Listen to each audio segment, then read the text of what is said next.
جو بھی انکار ختم نبوت کرے، جو بھی انکار ختم نبوت کرے، وہ جہنم کی آگ میں آہے بھرے۔ قابل احترام علماء کرام، معزز حاضرین، میں آپ حضرات کو خراج تحسین اور سلام عقیدت پیش کرتا ہوں۔ اس پرفتن دور میں آپ نے آقا صلی اللہ علیہ وسلم کی محبت میں ایک رات کی نیند قربان کی ہے۔ اللہ رب العزت ہم سب کی حاضری کو اپنی بارگاہ میں قبول فرمائے۔ مجھ سے پیشرو پہلے آنے والے حضرات خطباء کرام نے ضروری بنیادی باتیں آپ سے کہہ دی ہیں۔ میں صرف کچھ جملے اس وقت تک کہتا ہوں جب تک ولی کامل حضرت مولانا محمد حسن صاحب تشریف لاتے ہیں کرسی پر دعا کے لیے۔ ان کے آنے تک میں کچھ جملے کہتا ہوں، جب حضرت آ جائیں گے تو دعا سے اس کا اختتام ہوگا۔ آپ حضرات اچھی طرح جانتے ہیں عالمی مجلس تحفظ ختم نبوت کے زیر اہتمام 14-15 یعنی آنے والی جمعہ کو چناب نگر میں جو صحیح معنی میں کفر کے ناک کے اوپر کھڑے ہو کر ہم کلمہ حق کہتے ہیں، وہ سالانہ کانفرنس منعقد ہو رہی ہے۔ آپ اسی ذوق اور مذہبی غیرت کے ساتھ انشاءاللہ اس میں بھی شرکت کریں۔ سرگودا والوں نے یہ جو مذہبی غیرت کا شعار ہمیں دیا ہے، جو حضرات دوسرے شہروں سے ڈویژنوں سے آئے ہیں، میں انہیں یہ بات کہنا چاہتا ہوں، اس مذہبی غیرت کا اظہار ہمارے ملک کے ہر ڈویژنل شہر میں ہونا چاہیے۔ اور الحمدللہ سرگودا والوں کو دیکھ کر سیال کوٹ والوں نے ختم نبوت کے عنوان پر جو کانفرنس منعقد کی تھی، وہ سیال کوٹ کی تاریخ میں سب سے بڑی کانفرنس تھی۔ اور یہ کانفرنس بھی آپ کی سرگودا کی تاریخ میں خصوصاً آج کا مجمع اور فجر کی اذانوں کے بعد تک بیٹھنا ایک تاریخی حیثیت رکھتا ہے۔ ضروری باتیں حضرات نے کہی ہیں، میں ایک بات کہنا چاہتا ہوں۔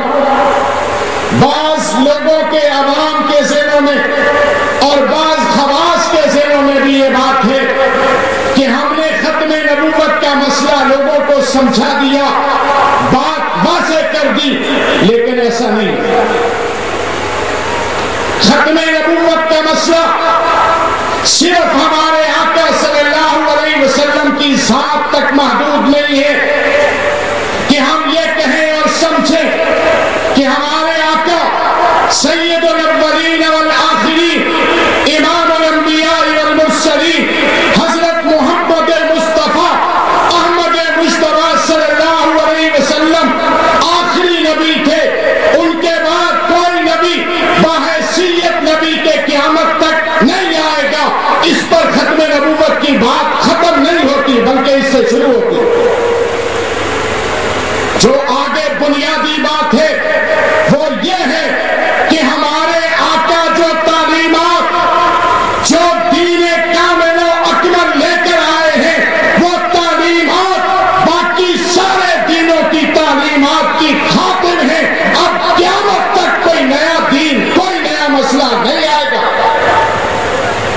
ختم نبوت میں یہ بات شامل ہے، ہم اپنے حکمرانوں کو یہ سمجھائیں کہ تمہیں برطانیہ امریکہ سے کسی امن کی بھیک مانگنے کی ضرورت نہیں۔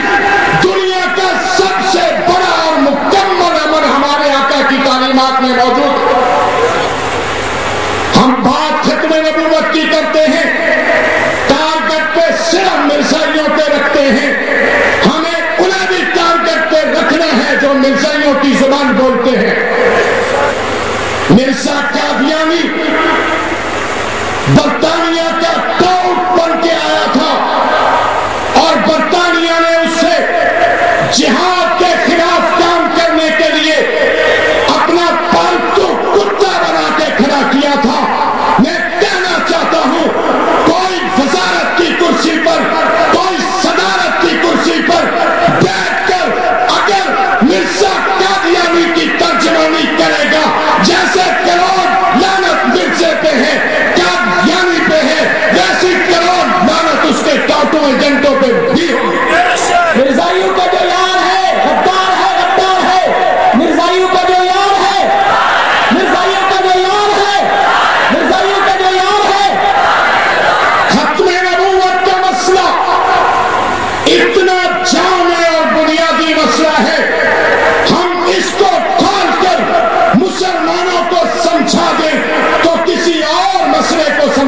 ضرورت نہیں پڑے.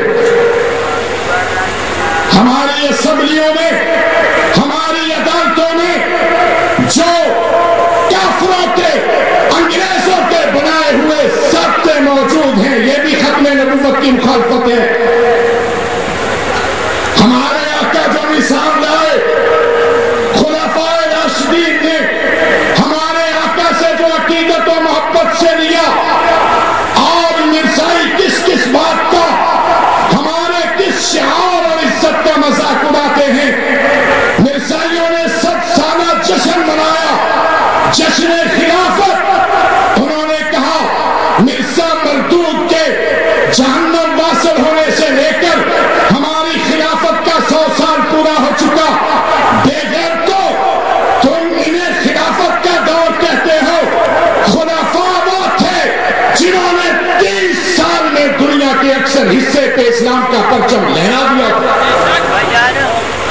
حضرت عمر بن خطاب رضی اللہ تعالیٰ عنہ کے تشریف لے جانے سے بیت المقدس کی چابیاں مسلمانوں کو ملی تھی. تم کیسے خلافت کے دعوے دار ہو؟ تمہارے پاس تو اپنا گھر بھی موجود نہیں ہے. غیرت کے ہوش کے ناخن لو, اس جھوٹے کے دامن کو چھوڑ کر سچے آقا کے دامن کے ساتھ وابستہ ہو جاؤ. اور ہماری کسی سے ذاتی کوئی جنگ نہیں, مختصر جامع